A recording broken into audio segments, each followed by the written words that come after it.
Baik pelajar, untuk mahir diri 10.1 pada muka surat 280 dalam buku teks, saya bimbing korang sikit. Ada 5 soalan je.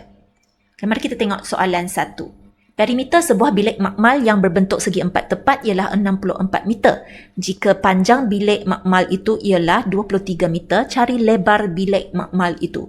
Kalau awak baca soalan tu tak berapa faham, saya memang galakkan korang buat gambar rajah. Dia kata satu segi empat tepat. Panjangnya adalah 23 meter. So, sini 23, sini pun 23. Dan jumlah perimeter dia adalah 64 meter. So, dia nak cari lebar. So, lebar kita tak tahu kan? So, kalau untuk nilai yang kita tak tahu, kita boleh letak pun boleh ubah. Katakan kita letak X. Dua-dua ni kita boleh letak X. Sebab apa? Sebab dua-dua nilai ni sama. So, seperti biasa, awak buat je. Tambah 23, tambah 23, awak akan dapat 64. Dapatlah cari lebarnya. Okey, boleh ya? So, lebar ini kita letak sebagai X. Kalau awak tak ada buat gambar rajah, awak wajib tulis ayat ini. X sama dengan lebar. Awak kena mention kat sini. Kalau awak ada buat gambar rajah yang seperti yang cikgu buat tadi, ayat ni tak ada pun tak apa. Okey, boleh ya? Lepas tu awak dapatlah cari nilai untuk lebar tu. Boleh ya? So, untuk nombor 2, rajah di atas menunjukkan gabungan dua buah segi empat sama. Maksudnya kedua-dua ni semua panjang sisi, keempat-empat panjang sisi untuk segi empat tu adalah sama ya. So, hitung perimeter bagi seluruh rajah itu. So, kalau untuk yang ini panjang sisi dia 8 cm, so sini pun 8 cm. So, sini dia bagi kepada 2, so sini 4, sini 4. Sekarang yang menjadi masalahnya, kita tak tahu ini berapa. Kita tak tahu panjang untuk panjang sisi untuk segi empat yang kecil tu berapa. Okay, so macam mana ini? Kita dah tahu sini tadi 4 cm, 4 cm kan, sebab jumlah panjang ini adalah 8 cm. So sini 4. So panjang sisi untuk segi empat yang kecil tu awak dah tahu kan? Okay, so nanti awak cari perimeter. Cari perimeter. Semua panjang ni kena tahu. Panjang yang kat dalam tak payah kita nak panjang yang di luar sahaja. Okey, boleh ya? Nanti awak cuba semua. Okey, nombor 3. Nombor 3 sikit susah. Rajah di atas menunjukkan dua bentuk A dan B. Buktikan bahawa kedua-dua bentuk itu mempunyai perimeter yang sama. Okey, soalan dia dah bagi tahu bentuk A dengan bentuk B mempunyai perimeter yang sama. Okey, kita hanya tinggal untuk buktikan sahaja. Macam mana nak buktikan? So, maksudnya kita perlu dapatkan perimeter untuk A, lepas tu kita dapatkan perimeter untuk B. Tengok mereka sama ke tak? Sepatutnya sama. Sebab di soalan dia dah bagi tahu perimeter mereka adalah sama. So, tugas kita untuk buktikan. So, nak buktikan macam mana? Kita cari perimeter bagi A dulu, lepas tu kita cari perimeter untuk B, lepas tu kita bandingkan. Okey? Untuk soalan yang macam ni, nampak ada X, ada Y, ada pun boleh ubah kan? First step korang mesti pergi carikan X itu berapa, Y itu berapa. Tapi untuk soalan ni, awak takkan dapat cari X itu berapa, takkan dapat cari Y itu berapa. Okay, so tak apa. Perimeter itu boleh dalam bentuk X dan Y. It's okay. Okay, so saya akan tunjukkan untuk cari perimeter bentuk A. Untuk bentuk B, awak buat sendiri. Okay, mari kita semak dulu. Untuk bentuk A, nak cari perimeter, mesti tahu semua panjang sisinya. Sini, semua sisi dah tahu. Tinggal dua sisi yang kita tak tahu. Okay, iaitu sisi ini. Kita cari yang ini dulu. Sisi ini berapa panjangnya? Ini kita tak tahu panjangnya. Okey, yang kita tahu panjang di sini betul. Panjang di sini 6 cm kan?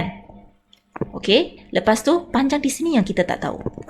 So, yang kita tahu, kalau di sini nampak tak? X ini sebenarnya sama panjang dengan sisi ini dan sisi ini. Betul.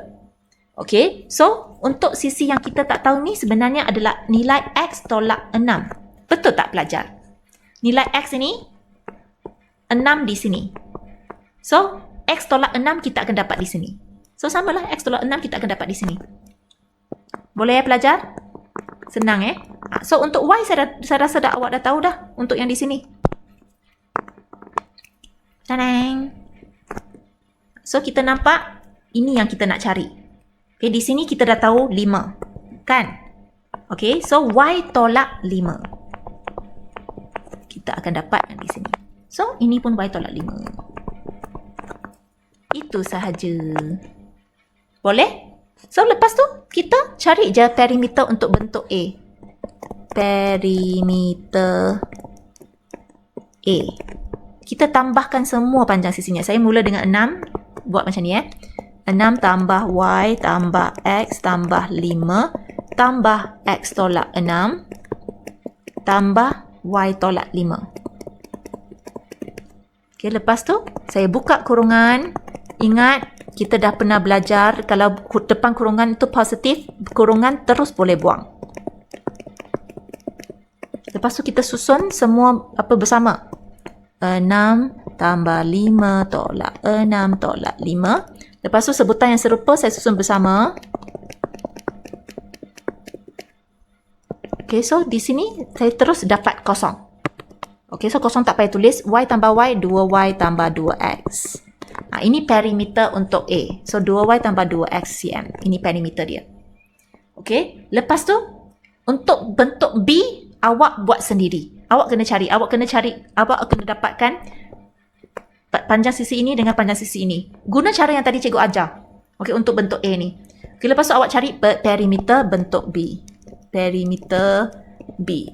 Okey, kalau awak dapat 2Y tambah 2X cm juga, maksudnya awak dah buktikan dah. Itu sahaja pelajar untuk nombor 3. Boleh Okey, untuk nombor 4. Raja di atas menunjukkan sebidang tanah milik Encik Ruben yang berbentuk segi 4 tepat PQTV. Okay, so PQTV ini tanah Encik Ruben Kawasan tanah yang berbentuk segi 3 PQR dan segi 4 STUW. So yang ini, yang putih ni lah. Dering. Yang bahagian putih ni, okay, dia nak diberikan kepada adiknya. Okay, Encik Ruben berhasrat untuk memagari kawasan tanahnya. Berapakah kos memagar yang diperlukan jika kos memagar ialah RM50 semeter? Nampak familiar kan soalan ni? Sama macam contoh yang saya tunjukkan dalam video 10.1C, betul tak? Okay, so maksudnya bahagian yang warna kuning ini yang dia nak buat pagar.